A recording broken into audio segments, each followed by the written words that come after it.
Let me turn to Professor William Lawrence, a professor of political science and international affairs at American University. Professor, on top of the horrors that we're seeing unleashed in Gaza, there are increasing border clashes between Hezbollah in Lebanon and Israeli forces, and then we're seeing the Houthi attacks on shipping in Red Sea, a vital waterway for trade. Where is all this headed?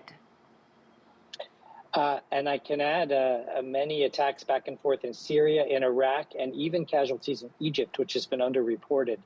But this has been a problem since October 8th. Most of those activities, whether in Lebanon, Syria, and Iraq, started the day after the October 7th attack.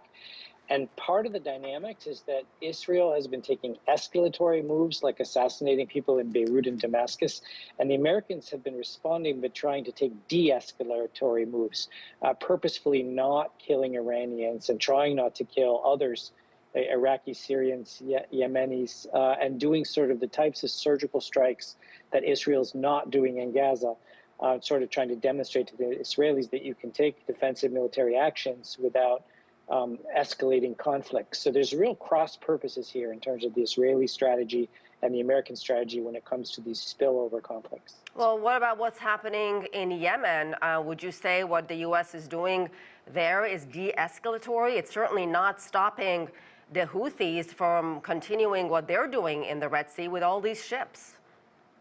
100%. The Houthis have taken advantage of the situation for their own domestic benefits. By the way, the same actions that they're decrying by the Israelis, whether blockading food and water or torturing, they are doing towards Taiz, the largest city the third largest city in Yemen. So the Houthis really have no credibility in that respect. And they're attacking international shipping, ships of 50 nations, crews of 80 nations, which have, for the most part, nothing to do with Israel. So we have to, in my mind, separate the huge and important effort to stop the war in Gaza, which needs to be ended immediately, and the indiscriminate attacks by Houthis on international shipping, which they're trying to connect to Israel, but really has little to do with Israel. The Gaza conflict has to be ended on its own terms. And of course, you've got Israel's Prime Minister Benjamin Netanyahu rejecting a two-state solution, and the United Nations said that will indefinitely prolong the conflict, threaten global peace, and implode extremists everywhere. Is the UN Secretary General right?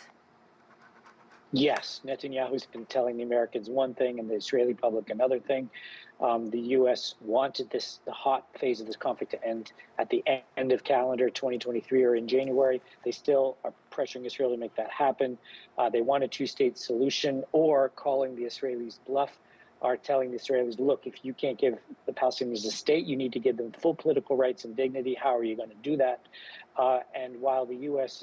is formally opposed to the actions of the ICJ and further actions at the ICC, those actions are actually helping the anti-war movements, whether in the United States, whether in Israel, whether across the globe. So all of this momentum is in the right direction, notwithstanding Netanyahu and his right-wing government, which the U.S. would like to end as soon as possible. And they're already talking to Israelis about what the next government will look like and how that government might help create a Palestinian state.